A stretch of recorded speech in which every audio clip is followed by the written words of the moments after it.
महाभारत के अंतिम पड़ाव पर द्रौपदी के भीष्म पितामह से पूछे गए अंतिम 3 प्रश्न। क्या पापी के घर का अन्न खाना पाप है? पापी व्यक्ति की पहचान कैसे करें? लोग पाप क्यों करते हैं? यह बात उस समय की है जब महाभारत का युद्ध चल रहा था। कौरवों के प्रथम सेनापति भीष्म पितामह अर्जुन के बाणों से बंधकर बाणों की सैया पर पड़े हुए थे। कौरव और पांडव रोजाना उनसे मिलने, उनका हाल जानने उनके पास आते रहते थे। एक दिन रानी द्रौपदी के साथ 5 पांडव भी उनसे मिलने पहुँचे और पितामह भीष्म के चारों ओर खड़े हो गए। धर्मराज युधिष्ठिर ने उन्हें प्रणाम करके उनसे राजनीति, कूटनीति, धर्म अधर्म जैसे महत्वपूर्ण बिंदुओं पर बात की। भीष्म पितामह पांडवों को उपदेशित करने लगे। सभी पांडव द्रौपदी सहित उनके उपदेशों को ध्यानपूर्वक सुनने लगे। परंतु उन उपदेशों के बीच रानी द्रौपदी अचानक से खिलखिलाकर हंस पड़ी। द्रौपदी का खिलखिलाकर हंसना देख भीष्म पितामह ने आहत होकर उपदेश देना बंद कर दिया। 5 पांडवों को भी द्रौपदी का यह व्यवहार पसंद नहीं आया। सब एकदम शांत हो गए। कुछ क्षणों के बाद पितामह भीष्म द्रौपदी से पूछने लगे, हे पुत्री, तुम एक सम्मानित कुल की बहू हो। तुम्हारा अचानक से हंसना 2 बातों को उजागर करता है। या तो तुम मेरी बातों का उपहास उड़ा रही हो, या तुमने किसी बीती हुई घटना का स्मरण किया है। क्या मैं तुम्हारी हंसी का कारण जान सकता हूँ? द्रौपदी कहने लगी, पितामह, मेरे हंसने का भाव आपका उपहास उड़ाना बिल्कुल नहीं है, बल्कि मैं ये सोचकर हंस रही थी कि आज आप अन्याय के विरुद्ध लड़ने का उपदेश दे रहे हैं, लेकिन आप स्वयं ही जीवन भर अन्याय की ओर से लड़ते आ रहे हैं। जब मुझे भली सभा में निर्वस्त्र किया जा रहा था, तब आपका यह ज्ञान कहाँ चला गया था? उस समय मौन रहकर आप भी अन्याय के पक्ष में ही खड़े थे। राजा विराट के यहाँ 60,000 गायों को चुराने सिर्फ दुर्योधन अकेला नहीं गया था, उन चोरों में आप भी शामिल थे। और जब यह महाभारत का युद्ध निश्चित हो गया, तब भी अधर्म का पक्ष भारी करने के लिए सबसे आगे आप ही खड़े थे। और आज आप पांडवों को धर्म अधर्म की बातें सिखा रहे हैं। मुझे यही सोचकर हंसी आ गई। द्रौपदी की नुकीली बाणों की तरह चुभने वाली बातें सुनकर भीष्म पितामह की आंखों में आंसू आ गए। कुछ क्षण रुककर भीष्म पितामह कहने लगे, हे पुत्री, आज तुम्हारी बातें सचमुच मुझे सोचने पर मजबूर कर रही है। परंतु अब मैं विवश हूँ, और आज मैं जो बाणों की शैया पर सोया हूँ, इसमें भी मेरा स्वयं का ही दोष है। हर व्यक्ति अपने कर्म से ही दुख भोगता है और अपने कर्म से ही सुख। पुत्री, तुम तो जानती ही हो कि मैं अपनी प्रतिज्ञा से बंधा होने के कारण सिर्फ एक कठपुतली बनकर रह गया, जो कारनामे तो बहुत करती है, परंतु दूसरे की इच्छा से। उस समय मैं दुर्योधन का अन्न खा रहा था। वो अन्न प्रजा को दुख पहुंचाकर एकत्रित किया गया था।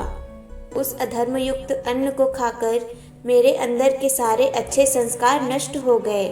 उस पाप रूपी अन्न को खाने के कारण मेरी वाणी थम गई थी, और उस अन्न से बना रक्त मेरे शरीर में दौड़ रहा था, जो बार बार मुझे अन्याय के पक्ष में खड़ा होने के लिए विवश कर रहा था।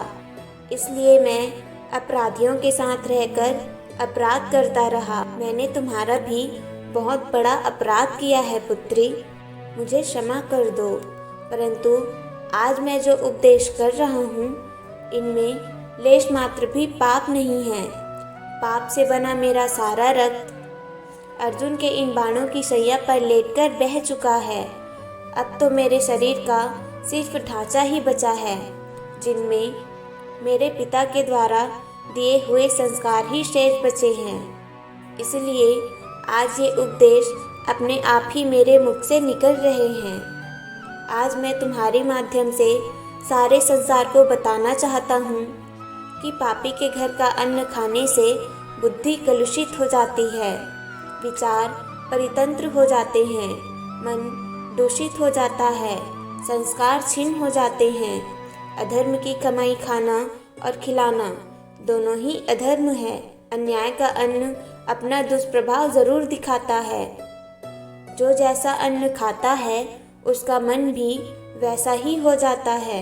द्रौपदी ने पूछा, हे पितामह, पापी व्यक्ति की पहचान कैसे करें? भीष्म पितामह बोले, पुत्री, मनुष्य के कर्म ही उसकी पहचान करा देते हैं। यदि किसी कर्म से जनहानि होती है, किसी की भावनाएं आहत होती है, किसी को दुख पहुंचता है, तो निश्चित रूप से वो कर्म धर्मयुक्त नहीं है। दूसरी बात, जो व्यक्ति धर्म और सत्य के मार्ग से अलग हटकर चलता हो, अपना स्वार्थ सिद्ध करने हेतु सत्य को दबाने का प्रयास करता हो, जो समय आने पर सत्य के पक्ष में खड़ा ना हो सके, उसे आप निश्चित ही पाप की कमाई खाने वाला ही समझिए। जिस प्रकार दिन और रात होते हैं, दिन में प्रकाश होता है और रात में अंधेरा, सच्चा व्यक्ति जो भी करता है दिन की तरह उजाले में करता है, और पापी हमेशा रात का सहारा लेते हैं। पापी व्यक्ति धर्म की प्रशंसा तो करेगा, भीड़ में उसके साथ भी चलेगा, परंतु आवश्यकता पड़ने पर जो मौन रहे, समझ लेना कि वो पाप की कमाई खाने वाला ही है।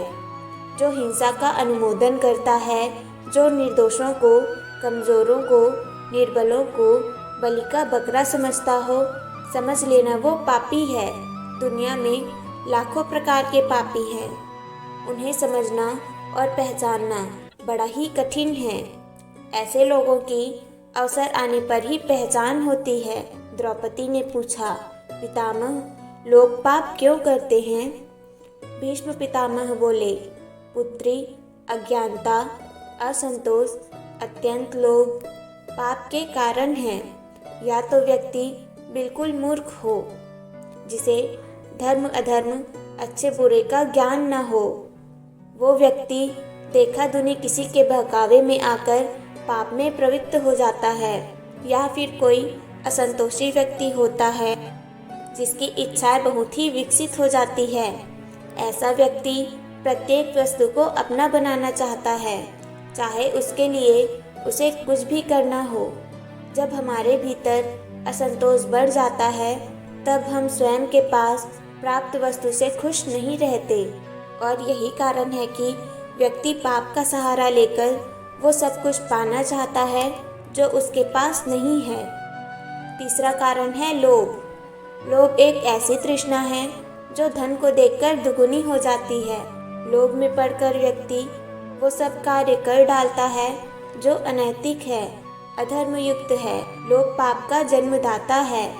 यदि व्यक्ति के मन में लोभ ना हो तो वो ऐसा काम क्यों करेगा जिसमें स्वयं का और दूसरों का नुकसान हो।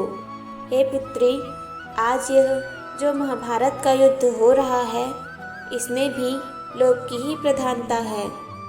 यदि ईमानदारी से दुर्योधन पांडवों को उनके अधिकार का राज्य दे देता तो ये युद्ध नहीं होता। इस महाविनाश का कारण लोभ ही तो है। आगे भीष्म पितामह बोले, पुत्री, यदि सरल भाषा में बताऊं तो बिना स्वार्थ के पाप नहीं होता। अब वो स्वार्थ चाहे किसी भी रूप में हो, चाहे धन का स्वार्थ हो, पद प्रतिष्ठा का स्वार्थ हो, काम वासना का स्वार्थ हो, या पुत्र मोह का स्वार्थ हो। ये सभी स्वार्थ जब तक सीमित रहते हैं, संतोषपूर्वक प्राप्त होते हैं, तब तक पाप नहीं बनता। जब स्वार्थ असीमित हो जाते हैं, तब व्यक्ति असंतोषी हो जाता है और स्वार्थ पूर्ति हेतु पाप के मार्ग पर चलने लगता है। दोस्तों, यह थे द्रौपदी के पितामह भीष्म से पूछे गए 3 प्रश्न।